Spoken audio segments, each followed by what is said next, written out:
Magandang araw sa inyo mga mami natin dyan.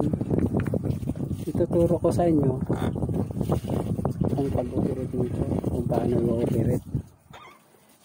Kung yung may mga balak din bumili ng ganito, sandali lang naman gaano to, operatean. Sa amin na ano na ito, tagal na to, siguro mga 6 na taon na sa amin to.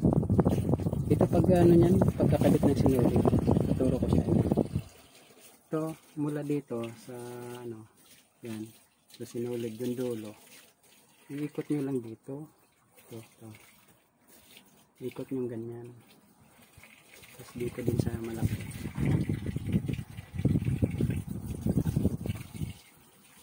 ikot nyo dyan. Yung ito pala pwede rin lagyan ng sinulid to, may maliit na lagayan dyan, nandun lang sa ilalim, tapos ikot nyo rin dito. Kita nyo to, dito siya. Ito, ipaipit nyo lang dyan, tapos dito idaan nyo sa butas, yan, butas. Tapos ipaikot nyo dito sa ilalim, tapos ipasok nyo dito sa butas, yan, ganyan. Pagpasok sa butas,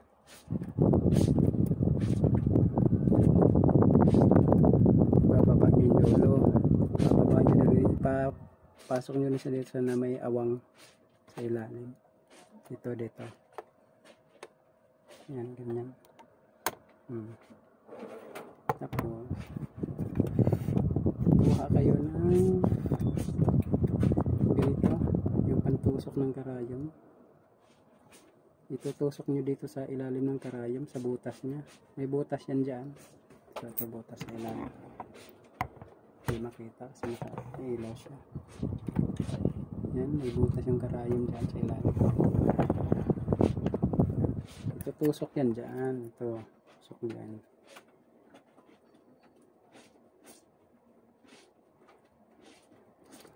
Tapos itong dulo ng sinulid,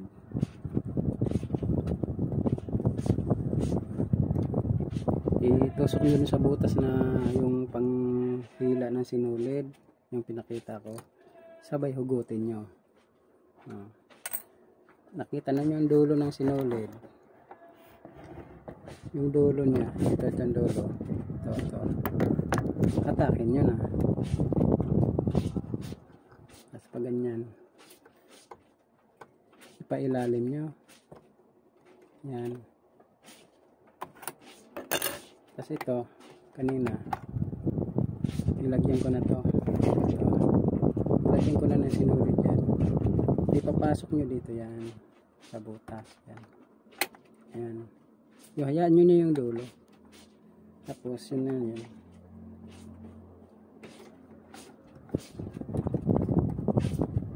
Hawakan nyo itong isang dulo, yung galing dito sa taas. Tapos ikutin nyo lang tong ano, ito. May ikutan dito sa gilid yan.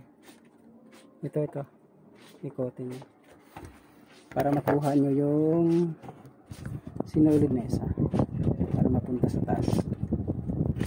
Ikutin nyo yan, kuha nyo yung sinulid, sungkitin nyo lang, mararamdaman nyo naman yun.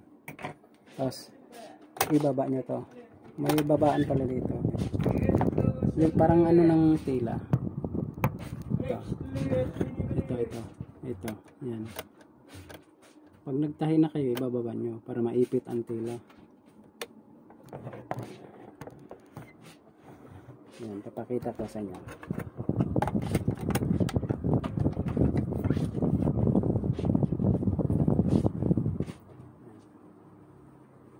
Ito yung tatahiin natin.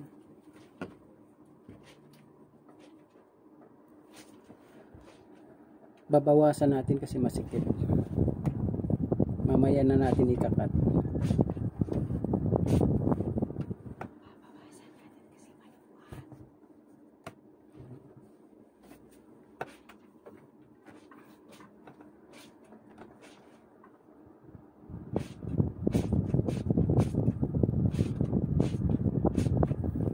ano pala, babawasan kasi maluwag.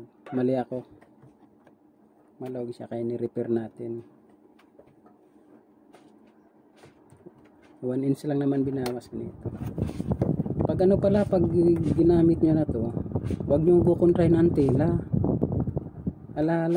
Hayaan nyo na lang siya na tumakbong kusang tatakbo kasi may ngipin naman yan na nagkakagat para sa tela.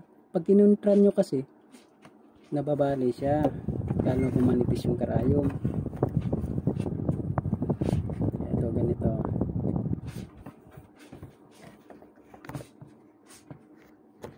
Ito kasi may dito, yung mga saksakan.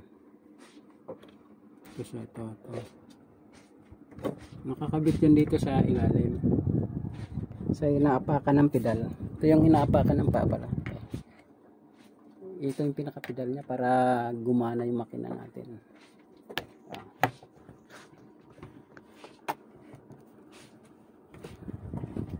Yun nga pala. Mas maganda pala yung marami tayong alam sa buhay. Natuto tayo nito. Natuto tayo mag-electronic. Natuto tayo gumawa ng gawaing bahay. Kasi pinag-aralan. Kaya mas lamang yung may pinag-aralan. Ayan.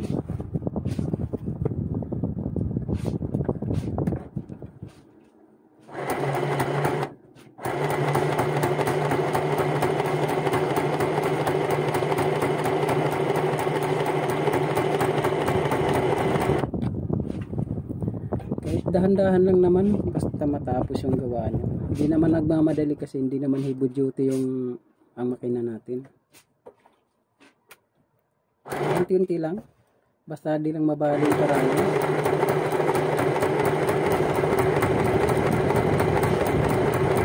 May mga washing kasi na high speed yung ginagamit sa mga paggawaan na talaga ng damit o kaya tela. Ito pambahay lang kasi ito.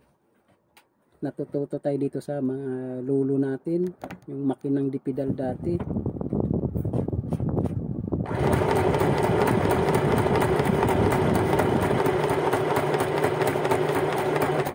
At saka safety first pala, huwag nyong yung kamay nyo dito, makaapak kayo doon, matutusok kayo o masugatan kayo.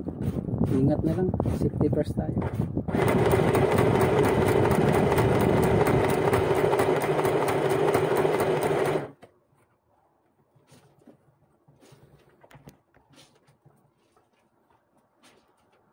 Pala, halos linggo-linggo ako gumagawa nito.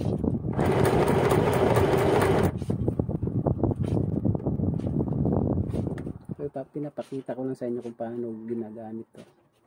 Baka may kursunadang bumili ng ganitong klaseng makina. Pwede naman siya pambahay.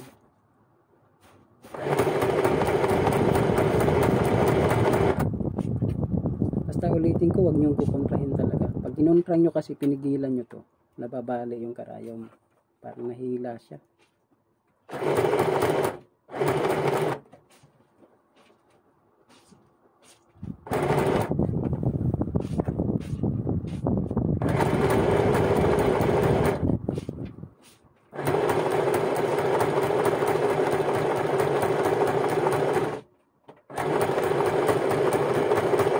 Lapit na siya matapos ba? Reverse side ito, i-reverse nyo para parang may lock siya. Ito. I-reverse nyo lang tapos apak kayo. Oh, yan. Parang naglalak siya. Hanggang doon na lang. Salamat. Konting tutorial lang naman yun.